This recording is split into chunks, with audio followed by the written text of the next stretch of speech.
बिहार विधानसभा चुनाव को लेकर वोट वाइब का एक सर्वे आया है। इस सर्वे में यह सवाल किया गया था कि जो सरकार ने अभी योजनाओं का ऐलान किया है, क्या इन योजनाओं का चुनाव पर असर भी दिखेगा। सबसे पहला सवाल तो जो नीतीश सरकार की 10,000 रुपये वाली महिला रोजगार योजना का जो ऐलान हुआ है, उस पर जनता की क्या राय है। क्या ये सिर्फ एक चुनावी नारा है? इसे 45.4% लोग मानते हैं। बहुत अच्छा फैसला, इसे 36.9% लोग मानते हैं। वित्तीय दबाव बनेगा, इसे 11% लोग मानते हैं। इसके बारे में सुना नहीं, लगभग 3.5% लोग मानते हैं। और कह नहीं सकते, ये भी लगभग 3.5% लोग इसे मानते हैं। वहीं एक और सवाल था योजनाओं को लेकर ही, क्योंकि नीतीश सरकार की एक और महत्वपूर्ण योजना है 125 यूनिट बिजली हर परिवार को फ्री देने की। सवाल पूछा गया कि नीतीश सरकार के मुफ्त बिजली वाले ऐलान को कैसे देखते हैं आप। सिर्फ एक चुनावी नारा, 41% लोगों ने इसे कहा। बहुत अच्छा फैसला, इसे 35% लोगों ने कहा। आर्थिक दबाव बनेगा, इसे 12.3% लोगों ने कहा। पहले बिजली व्यवस्था ठीक करो, इसे 7.9% लोगों ने कहा।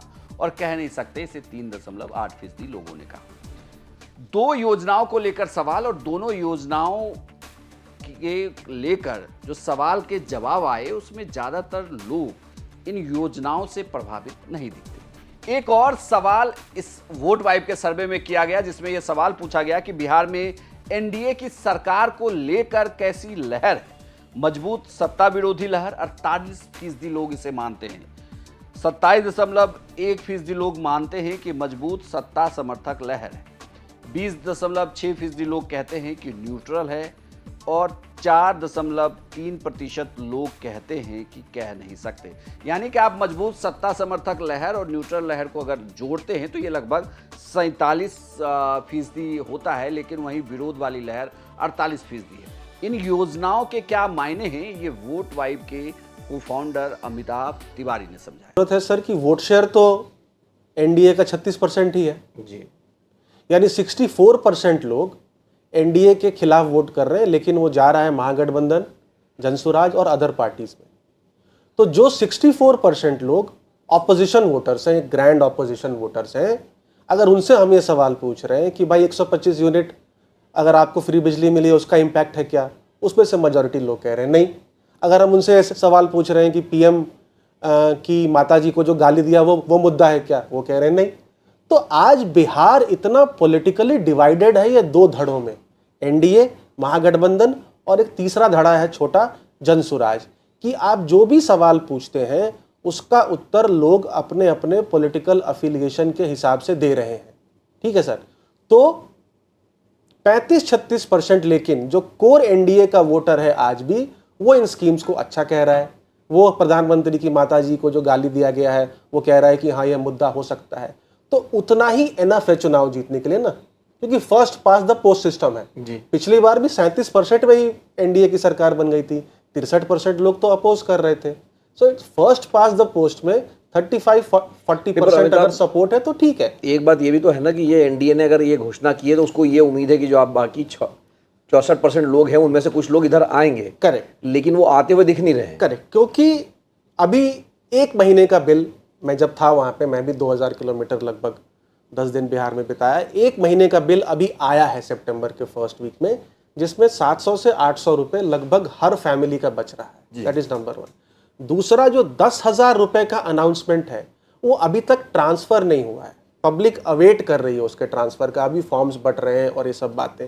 तो हो सकता है जब अगला ट्रैकर निकालें और उस वक्त तक ये अमाउंट बढ़ चुका हो, क्योंकि cash in hand is always more valuable then cash which is promised, क्योंकि फ्यूचर अनसर्टेन होता है, रिस्की होता है। तो जैसे ही ये अमाउंट ट्रांसफर होगा और हम ये सवाल अगर पूछेंगे तो हो सकता है कि हमको थोड़े अलग नतीजे देखने को मिले। लेकिन उस वक्त भी जो लोग ये कहेंगे कि भाई इससे कोई फायदा नहीं होने वाला, वो भी एक सब्सटैंशियल नंबर होगा, क्योंकि ऑपोजिशन का वोट शेयर भी सब्सटैंशियल है और उनका कोर वोट ब्लॉक भी फिक्स्ड है। राहुल गांधी आज कुछ भी कह लें तो नरेंद्र मोदी के प्रिंसिपल चैलेंजर हैं देश भारत लेवल पे। उन्होंने अपने आप को एस्टैब्लिश कर लिया है। जब वो रैली उन्होंने करी वहाँ पे 14 दिन 15 दिन, तो एक लोगों में एंजाइटी और उत्सुकता भी थी उनको देखने की, क्योंकि मैं ऑलमोस्ट उसी रूट को फॉलो किया। तो बहुत सारे लोगों का कहना था कि हम उनकी बातों से सहमत हैं, इसीलिए देखने जा रहे हैं। बहुत सारे लोगों का कहना था कि हम उत्सुकता, हमने कभी देखा नहीं राहुल गांधी को, इसलिए हम देखने जा रहे हैं। तो एक बज़ तो उन्होंने क्रिएट किया उस यात्रा से। हालांकि उसके प्रोज एंड कॉन्स भी हैं, जैसा कि मुस्लिम समाज जो है, कहीं ना कहीं एक सेक्शन ऑफ मुस्लिम समाज इस यात्रा से नाराज भी हुआ है, क्योंकि उनका कहना है कि भाई हमारा कोई भी बड़ा लीडर उस जीप या ट्रक पे नहीं था, और मुस्लिम समाज से कम आबादी के लीडर भी उस ट्रक पे उनको एक प्रमुखता से जगह दी गई। तो हर एक चीज़ का प्रोज एंड कॉन्स होते हैं सर। तो मुस्लिम समाज में नाराजगी थोड़ी बहुत हो गई इस यात्रा से, लेकिन क्योंकि they are largely anti BJP voter, they are still sticking with MJP in that sense. योजनाओं को लेकर वोट वाइब का सर्वे जो भी कहता हो, लेकिन जब यह पूछा गया कि आप किस दल को चुनाव में अपना मत देंगे, तो उसे लेकर लोगों का कहना है कि एनडीए को 36.2%, जबकि महागठबंधन को 35.8%, जनसुराज को 8.7%, अन्य को 12.8% और कह नहीं सकते 6.5%। कुल मिलाकर देखा जाए तो जब योजनाओं का असर तो नहीं दिखता, लेकिन चुनाव में जब किसी दल को वोट देने की बात आती है तो उसमें एनडीए कुछ प्रतिशत से आगे दिखता है। पिछले चुनाव में भी वोटों का अंतर बहुत ज्यादा नहीं था। आखिर ये आंकड़े क्या कहते हैं, ये आप वोट वाइब के को फाउंडर अमिताभ तिवारी से समझिए। जी, अभी के हिसाब से तो कांटे की टक्कर है। दोनों गठबंधनों का वोट शेयर लगभग 36% है, और पिछली बार की तरह ही ये चुनाव होता दिख रहा है। दोनों को लगभग 37% वोट शेयर मिले थे 2020 के चुनाव में, और एक तीसरा पोल था उस वक्त एलजेपी, जिसको लगभग 6% वोट शेयर मिला था। वो 134 सीटों पे लड़ी थी। इस बार तीसरा पोल जनसुराज है, जो सारे सीटों पे लड़ने का दावा कर रही है, और उसको लगभग 9% वोट शेयर आ रहा है। हमने जब ये सर्वे जुलाई में किया था, तब भी दोनों दलों को लगभग 36% वोट शेयर था।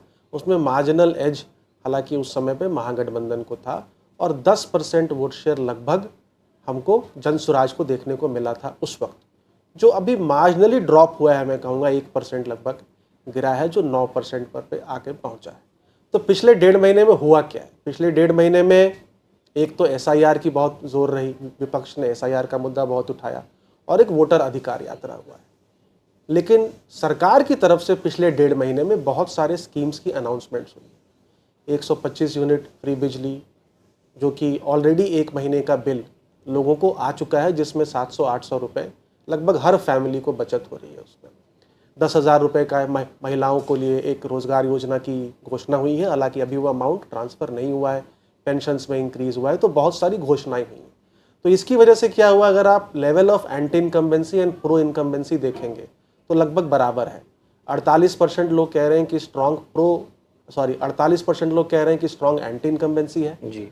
27% लोग कह रहे हैं कि स्ट्रॉन्ग प्रो इनकम्बेंसी है, और 21% लोग कह रहे हैं न्यूट्रल है, यानी 48% है। तो इसका लेकिन हो क्या रहा है, जो 48% लोग कह रहे हैं कि स्ट्रॉन्ग एंटी इनकम्बेंसी है, उनका वोट डिवाइड हो रहा है 2 गठबंधनों में, महागठबंधन 36% और लगभग 10% जनसुराज को। तो एंटी इनकम्बेंसी का वोट कंसोलिडेट नहीं हो रहा है, स्प्लिट हो रहा है, और सरकार ने जो थोड़ा बहुत डिस्कंटेंट था उनके कोर वोट ब्लॉक में, ये स्कीम से, अनाउंसमेंट से उन्होंने उसको शांत करने की कोशिश करी है। अभी भी चुनाव में कोई ओवर आर्चिंग थीम नहीं है, कोई ओवर आर्चिंग थीम नहीं है।